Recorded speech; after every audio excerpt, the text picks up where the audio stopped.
Dhaka Capitals এবং Sylhet স্ট্রাইকার্সের performance এতটাই নগণ্য যে তারা কোনো ম্যাচে জয়লাভ করতে পারে নাই।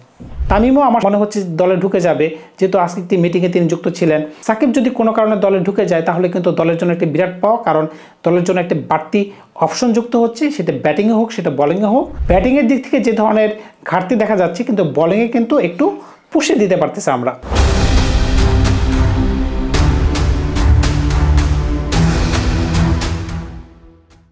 একটি বড় টুর্নামেন্টের আগে একটি ছোট পরিসরের টুর্নামেন্ট যে কতটা কার্যকরী এটি শুধুমাত্র প্লেয়াররাই বোঝেন।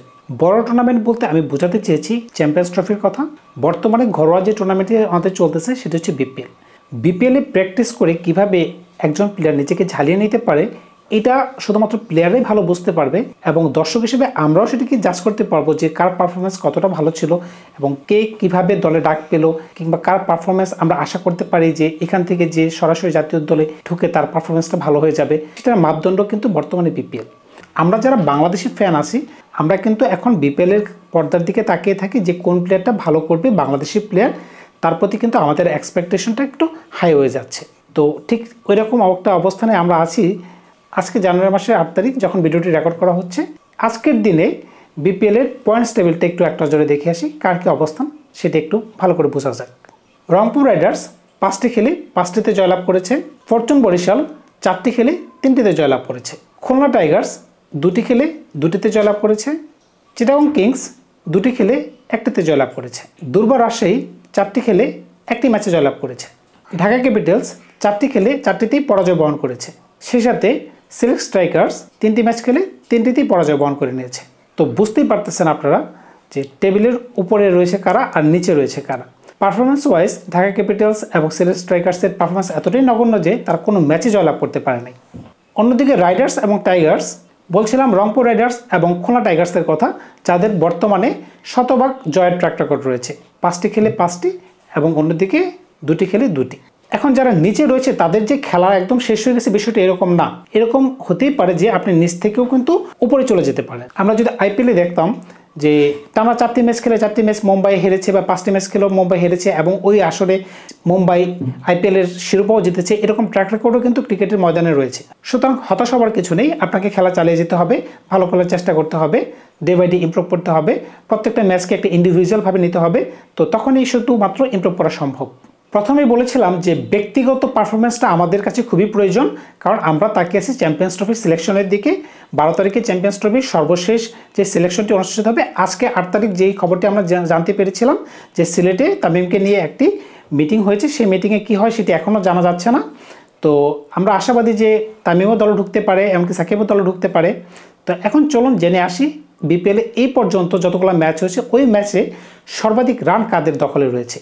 সেই 5 জন প্লেয়ারকে যদি আমরা একটু তালিকাভুক্ত করি, দেখি কাদের নাম চলে আসে। অ্যালেক্স হেলস 5 ম্যাচে 217 রান, সাইফ হাসান 5 ম্যাচে 199 রান, এনামুল হক 4 ম্যাচে 185 রান, ইয়াসির আলী 4 ম্যাচে 169 রান, থিসারা পেরেরা 4 ম্যাচে 141 রান। এখানে ধারাবাহিক যদি কোনো ব্যাটসম্যানের পারফরমেন্স থেকে থাকে শুধুমাত্র অ্যালেক্স হেলসের রয়েছে, যিনি একটু ভালো খেলতেছেন, প্রত্যেকটা ম্যাচে টুকটাক রান করছেন। একটি ম্যাচে তার সেঞ্চুরি রয়েছে, একটি ম্যাচে তার একটু বড় স্কোর রয়েছে। সাইফ হাসানের রান কিন্তু অ্যালেক্স হেলস থেকে বেশি পিছনে নেই, 199 রান। তিনিও কিন্তু রংপুর রাইডার্সের খেলোয়াড়। টপ অফ দ্য টেবিল যখন রংপুর রাইডার্স বিলংস করতেছে, এটার পেছনে অন্যতম কারণটা হচ্ছে কি, টপ অফ দ্য টেবিলে মোস্ট রান গেটারদের মাঝখানে কিন্তু 2 জন ব্যাটসম্যান কিন্তু রংপুর রাইডার্সের, একজন অ্যালেক্স হেলস, একজন সাইফ হোসেন। তো বুঝতেই পারতেছেন তাদের পারফরমেন্সের কারণে কিন্তু দলটি সামনে এগিয়ে যাচ্ছে।